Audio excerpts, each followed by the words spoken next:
हाँ तो मेरे प्यारे साथियों, कैसे हैं आप सभी लोग। उम्मीद करते हैं आप सभी बहुत अच्छे होंगे और बिल्कुल तंदुरुस्त तरीका से अपनी पढ़ाई को कर रहे होंगे।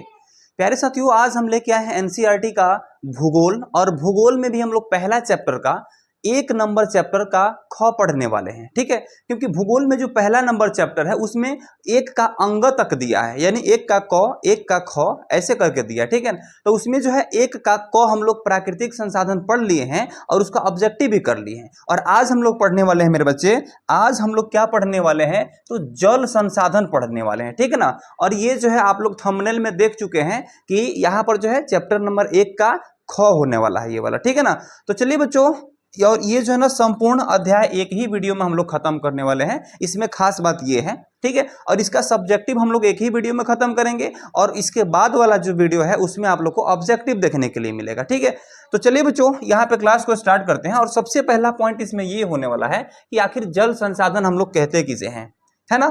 जल संसाधन हम किसे कहते हैं बच्चे, ये वाला वीडियो में आपको हम बताने वाले हैं। तो ये आपको जो है प्रकृति से प्राप्त वह जल जिसका उपयोग मनुष्य अपनी विभिन्न आवश्यकताओं जैसे कि पीने, सिंचाई करने, उद्योग के लिए तथा बिजली उत्पादन के लिए करता है, जल संसाधन कहलाता है। कहने का मतलब ये है कि जल से हम लोग किसी भी साधन में यूज करते हैं ना, जल का हम लोग किसी भी साधन में यूज करते हैं तो हम लोग उसे जल संसाधन कहते हैं। यानी जल को साधन बनाना जल संसाधन है। ठीक है, जैसे कि वायु संसाधन की बात करते हैं तो वायु का साधन हम लोग बना लेते हैं। जैसे कि कोई बीमार पड़ता है तो बीमार पड़ने के बाद में जब हॉस्पिटल जाता है तो उसको ऑक्सीजन की आवश्यकता होती है, तो वहां पे हम ऑक्सीजन एक गैस है तो उसको जो है वायु संसाधन कह सकते हैं। लेकिन जब हम जल का यूज करते हैं किसी भी काम में तो उसको हम लोग कहते हैं जल संसाधन। ठीक है, जैसे प्रकृति से प्राप्त वह जल जिसका उपयोग मनुष्य अपनी विभिन्न आवश्यकताओं जैसे पीने, सिंचाई, उद्योग तथा बिजली उत्पादन के लिए करता है, जल संसाधन कहलाता है। ठीक है, और यहाँ पे दिया है जैसे में नदी, और ये प्राप्त कहाँ से होते हैं तो नदी, तालाब, झील, कुआं, भूजल या फिर वर्षा जल, इन सभी जगहों से हम लोग इस सभी जल को प्राप्त करते हैं। और ये सभी जल का स्रोत भी है बच्चों, याद रखिएगा। ठीक है, अगला बात करते हैं। अगला पॉइंट यहाँ पर दिया है कि जल का महत्व क्या है। तो जल का हम लोग वो कहते हैं ना, जल ही जीवन है। क्या कहते हैं बाबू कि जल ही जीवन है। क्या कहते हैं, जल ही जीवन है, जल ही जीवन है। इसका नारा भी लगा करके हम लोग क्या करते हैं अपने विद्यालय में इसको नारा लगा के अपने अगल बगल में, गांव में, नगर में घूमते हैं और कहते हैं कि जल ही जीवन है। इससे लोग, जो भी लोग हैं हमारे आस पड़ोस के सभी लोग ये चीज़ों को समझते हैं और इससे शिक्षा प्राप्त करते हैं। ठीक है ना, तो यहाँ से ये कहा गया है कि जल ही क्या है बाबू, तो जीवन है। ठीक है ना, और यहाँ से कहा गया है कि जल का महत्व क्या क्या है, तो जल जीवन का आधार है। पीने एवं घरेलू कार्यों में जल का उपयोग होता है। कृषि एवं सिंचाई के लिए जल आवश्यक है। मतलब कि बहुत सारे विभिन्न कार्यों में जो है हम लोग जल का यूज करते रहते हैं। ठीक है, उसके बाद यहाँ पर दिया गया है उद्योगों में विभिन्न वस्तुओं में निर्माण के लिए जल का उपयोग ही किया जाता है। ठीक है, तो ये हो गया आपका जल का महत्व। इससे पहले हम लोग क्या पढ़े थे, तो आपसे सवाल पूछता है कि जल संसाधन क्या है, तो ये वाला जो है ना हूबहू आप एग्जाम में छाप दीजिएगा, नंबर मिल जाएगा आपको। ठीक है, उसके बाद यहाँ पर दिया है कि जल का महत्व क्या है। तो जल का महत्व यहाँ पे 4 पॉइंट दिए हैं। ठीक है ना, 4 पॉइंट अगर लिख देते हैं तो 2 नंबर यहाँ से आपका पक्का हो जाएगा एग्जाम में। ठीक है, चलो बच्चों यहाँ पे अगला पॉइंट देखते हैं हम लोग। अब कह रहा है कि जल के प्रमुख स्रोत क्या क्या है। जल के प्रमुख स्रोत की अगर हम लोग बात करते हैं, अब जल का मुख्य स्रोत क्या है, मुख्य सबसे अधिक जल का स्रोत क्या है, अत्यधिक जल, अधिक सबसे अधिक जल हम लोग कहाँ से प्राप्त करते हैं, तो वह जो हम लोग वर्षा से प्राप्त करते हैं। यानी मुख्य वर्षा जल का स्रोत क्या है, तो वर्षा है। अगर कितना ही चाहे हम नलकूप से, कुआं से, ये तालाब से अपनी सिंचाई कर ले तो यह संभव नहीं है जब तक वर्षा नहीं होती है। ठीक है, तो यहाँ सबसे पहले जल के प्रमुख स्रोत में आता है वर्षा, उसके बाद आती है नदियाँ, उसके बाद झील एवं तालाब आते हैं, उसके बाद भूजल प्राप्त करने के लिए कुआं एवं हम लोग नलकूप का यूज करते हैं। हम लोग भूजल का यूज करते हैं पेयजल में भी, यानी पीने के लिए। ठीक है, तो यहाँ पे सबसे अधिक वर्षा का जल जो है महत्वपूर्ण होता है। सिंचाई का सबसे जो है अगर देखा जाए तो सबसे बेहतर साधन कौन है, तो वह है वर्षा। ठीक है, याद रखिएगा। अगला पॉइंट की अगर हम बात करें तो यहाँ पे है सतही जल क्या है, इसके बारे में समझते हैं। तो हमारी धरती के नीचे जो जल है, जिसे हम नलकूप के द्वारा ऊपर खींच करके और पेयजल के रूप में हम उसका यूज करते हैं, तो हम उसी को कहते हैं क्या, उसी को हम लोग कहते हैं सतही जल। ठीक है, और यहाँ पे कहा गया है पृथ्वी की सतह पर पाया जाने वाला जल सतही जल कहलाता है, जैसे नदियाँ, झीलें, तालाब एवं जलाशय। यहाँ पे जो है सतह के ऊपर जो जल पाया जाता है उसको हम लोग सतही जल कहते हैं। आइए भौम जल, इससे पहले हम भौम जल बता रहे थे आपको कि भौम जल जो है ये पृथ्वी के नीचे पाया जाता है, धरती के सतह के नीचे पाया जाता है, लेकिन ये सतही जल जो है ये सतह पर पाया जाता है, यानी धरती पर जो जल पाया जाता है उसे सतही जल कहते हैं, जैसे नदियाँ, झीलें, तालाब एवं जलाशय, ये सभी क्या है, सतही जल है। ठीक है, अगला पॉइंट है यहाँ पर कि भूजल। इस बार हम लोग भूजल की बात कर रहे हैं। ठीक है, तो भूजल का मतलब होता है पृथ्वी की सतह के नीचे पाया जाने वाला जल भूजल कहलाता है।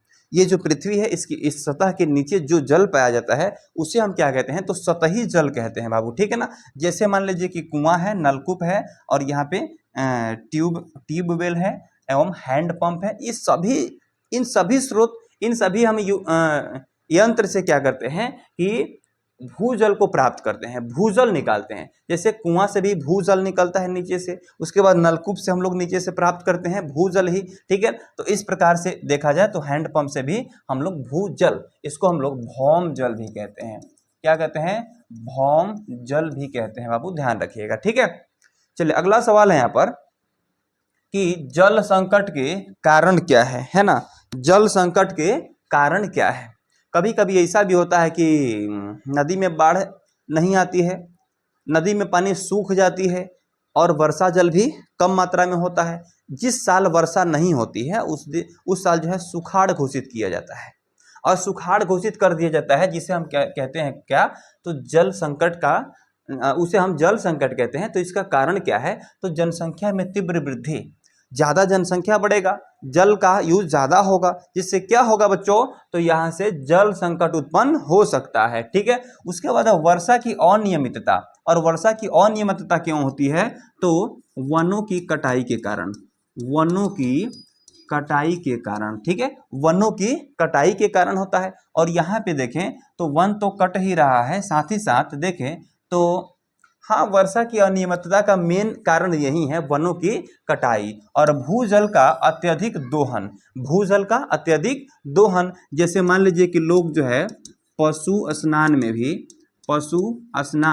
में भी यूज करने लग जाते हैं, किसका, तो भूजल का। जल हैंडपंप से निकालते हैं, हैंडपंप से निकाल करके और उसी जल से पशु को नहवाना शुरू कर देते हैं, और वहां से क्या होता है कि यहाँ उसका दोहन हो जाता है।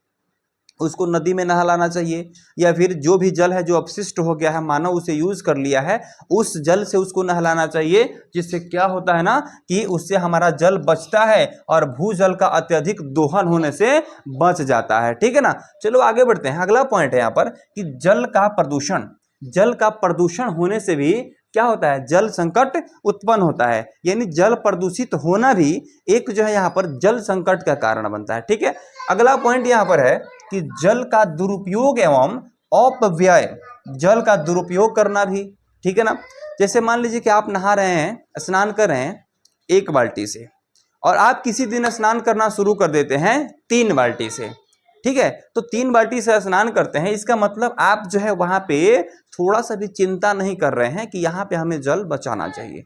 आप जो है थोड़ा सा भी इसका चिंता नहीं कर रहे हैं कि यहाँ पर हमें क्या करना चाहिए, तो जल बचाना चाहिए। इसका मतलब आप ये सोच रहे हैं कि हम जल बचाए या फिर नहीं बचाए, बचेगा तो मेरे लिए है ना, और नहीं बचेगा तो मतलब जाएगा तो सबका जाएगा, है कि नहीं।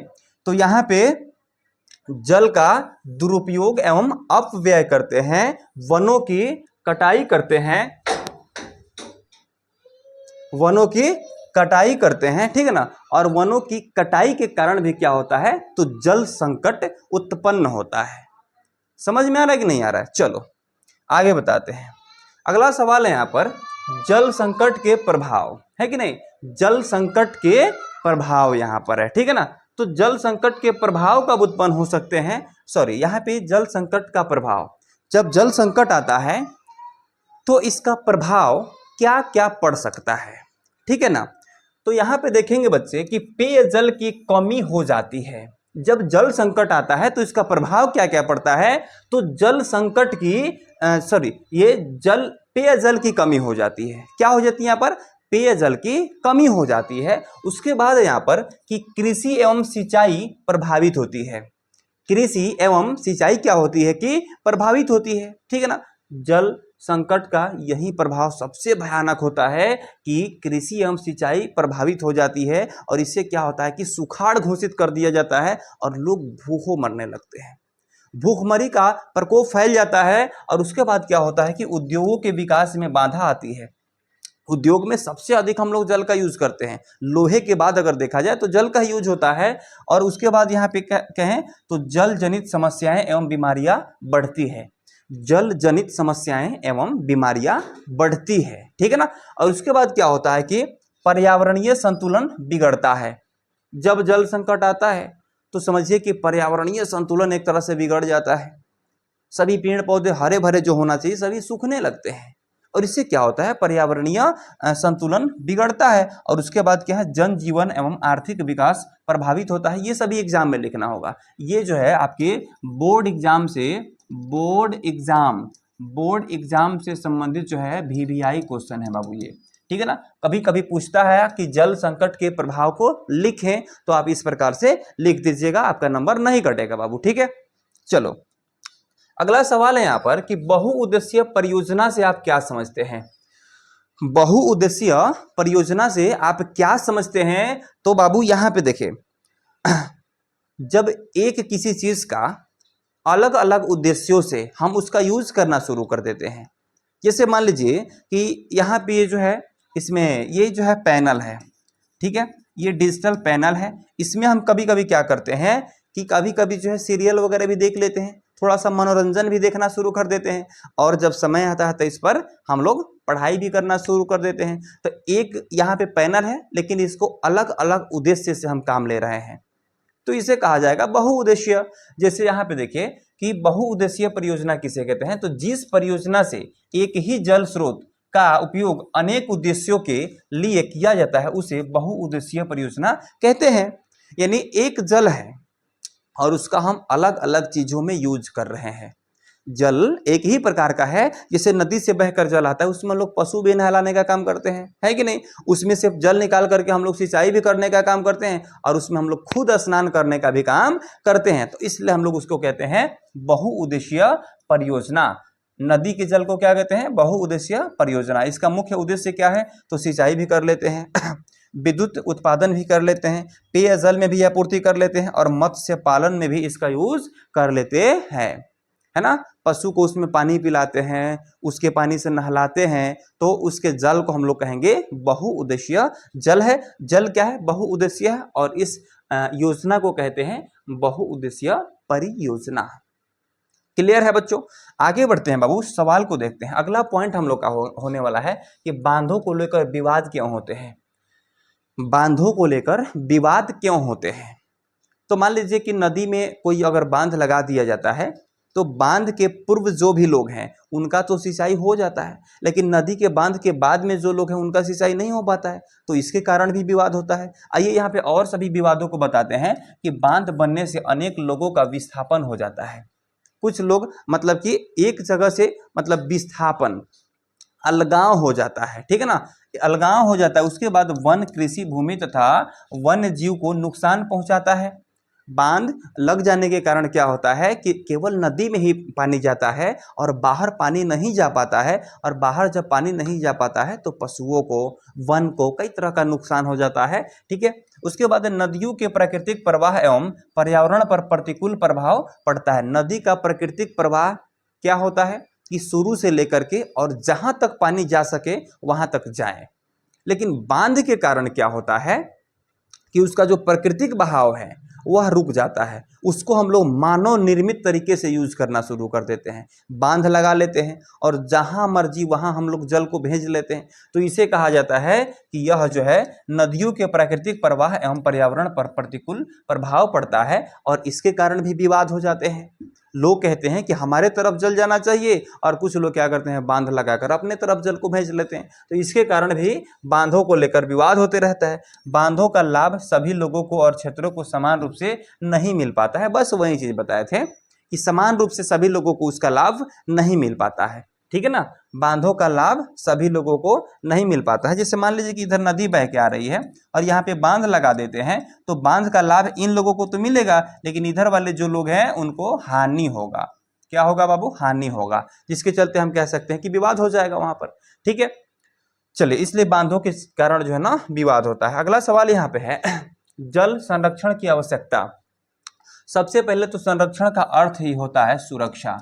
संरक्षण का अर्थ क्या होता है बाबू, सुरक्षा होता है। और जल को सुरक्षित करने का आवश्यकता क्यों है, सुरक्षित क्यों रखना है हमें, उसकी आवश्यकता ही क्या है। तो यहाँ पे समझिएगा कि भविष्य के लिए जल उपलब्ध कराने हेतु जल संरक्षण जरूरी है। उसके बाद है पेयजल की कमी को दूर करने हेतु जल का संरक्षण बहुत जरूरी है। ठीक है ना। अगला पॉइंट है कि भूजल स्तर को बढ़ाए रखने हेतु, यानी कि अभी यहाँ पे देखिए पोखरा खुदवाने के लिए सरकार पैसा दे रही है। सरकार जो है पैसा दे रही है, और सरकार पैसा दे रही है इसलिए कि यहाँ पे जल का जमाव होगा, जिससे नीचे जल रिसता है। क्या होता है, जल जो है नीचे रिसता है, और जल नीचे रिसने के कारण क्या होता है कि भूजल स्तर को बनाए रखता है, यानी नीचे जो भी जल है उसके लेवल को बनाए रखता है ना। उसके बाद एक कृषि, उद्योग एवं पर्यावरण की सुरक्षा हेतु, उससे कृषि की सुरक्षा होती है, उद्योग की सुरक्षा होती है, और पर्यावरण की भी सुरक्षा होती है। ठीक है ना, इसलिए हमें क्या है, जल संरक्षण की आवश्यकता बहुत जरूरी है। ठीक है ना, जल संरक्षण की आवश्यकता है। आगे बढ़ते हैं बाबू, अगला पॉइंट को देखते हैं हम लोग यहाँ पर, वर्षा जल संचयन। संचयन का मतलब होता है एकत्र। संचयन का मतलब क्या होता है, एकत्र होता है। ठीक है ना, यानी कि वर्षा के जल को एकत्र करके भविष्य में उपयोग के लिए सुरक्षित रखने की प्रक्रिया को वर्षा जल संचयन कहते हैं। वर्षा हो रही है तो उसकी जल को हम क्या करेंगे कि किसी कारणवश जमा कर लेंगे, बांध बना के चारों तरफ से उसमें जमा कर लेंगे, और जब, यानी कि एक तरह से समझिए कि तालाब बना के उसमें हम लोग जमा कर सकते हैं। ठीक है, और जब वर्षा नहीं होती है और जल की आवश्यकता होती है, उस समय हम उस जल का यूज कर सकते हैं। उस समय क्या कर सकते हैं, उस जल का हम लोग यूज कर सकते हैं जिसको हमने संचयन करके रखा था। तो यहाँ पे देखिएगा कि मुख्य लाभ इसका क्या क्या है, तो भूजल स्तर को बढ़ाना, जल संकट कम होता है, और उसके बाद सिंचाई एवं पेयजल की सुविधा बढ़ती है, और जल का संरक्षण भी हो जाता है कि नहीं है। तो इसे वर्षा जल संचयन से हमें कई प्रकार के लाभ देखने को मिलता है बच्चों। तो आगे बढ़ते हैं, अगला पॉइंट नेक्स्ट देखते हैं हम लोग कि जल संरक्षण के उपाय क्या क्या है। तो वर्षा जल का संचयन करना, जल का आवश्यकता अनुसार एवं सोच समझकर उपयोग करना।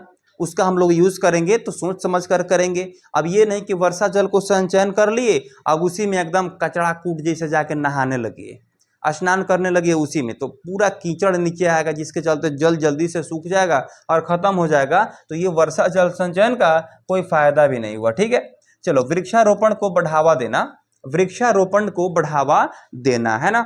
अगला पॉइंट यहाँ पर है कि भूजल का अत्यधिक दोहन रोकना, भूजल का अत्यधिक दोहन रोकना, क्लियर है।